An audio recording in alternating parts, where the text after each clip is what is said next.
ואני חושב שזו הייתה המחצית הטובה ביותר של בני יהודה בשנה הזאת לפחות, כפי שאולי אנשים אומרים בשנים האחרונות. 11 שערים ספגה העונה הפועל חיפה ב-25 משחקי ליגה. אתמול הצליחה דווקא בני יהודה לכבוש שלישייה לראשו של דודו עוואט תוך 20 דקות. ויקום מי שחלם שהתסריט הזה יכול להתרחש. לא היה שום סימן להוריקן הכתום.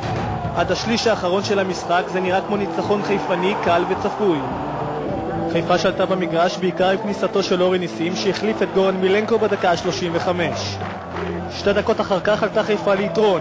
מסירה גאונית של רוסו וסיום פשוט של בסיס, 1-0 לחיפה במחצית.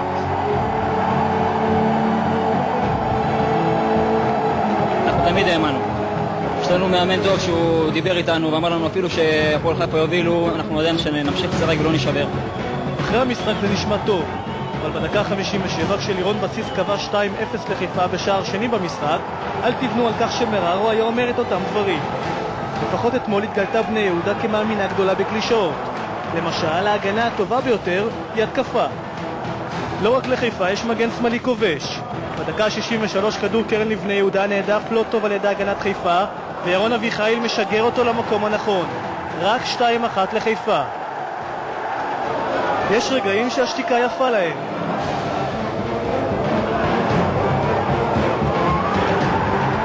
דקות לסיום, העניש הבלם עם השם המחייב רונן פייגנבאום את הקבוצה ההגנתית שבנה גוטמן בחלק השני של המשחק. 2-2 מדהים. רמי לוי רק רצה הערכה, אבל שחקנים שלו המשיכו לשלוט בריבאונד ההתקפה. את תחרות השער היפה של המשחק לוקח בקלות חנוך מררו.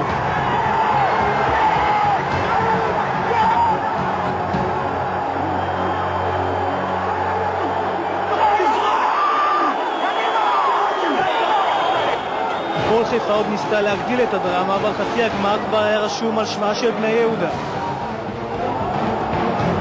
רגע לפני שסער מזרחי סופג אדום רביעי העונה הושלמה הסנסציה. הגדרות בשכונת התקווה שוב בסכנה, והפעם מהסיבות הנכונות. הזהובים בחצי הגמר, הפועל חיפה כבר לא תיקח דאבל השנה. היום נכשלנו בגדול, ובליגה אני מקווה שנסיים עם צל"ש אחד גדול. אין לנו הרבה זמן לחגיגות ולחגוג, כי עדיין העבודה הקשה עדיין לפנינו. הגביע זה בהחלט בונוס, זה מפעל מאוד מאוד מכובד. אני אישית בשנה שעברה הייתי בחצי הגמר עם עירוני אשדוד. השנה השנייה ברציפות שאני מגיע שם, אני מקווה שנעלה עוד שלב, אחרי זה אולי גם נלחץ יד לנשיא.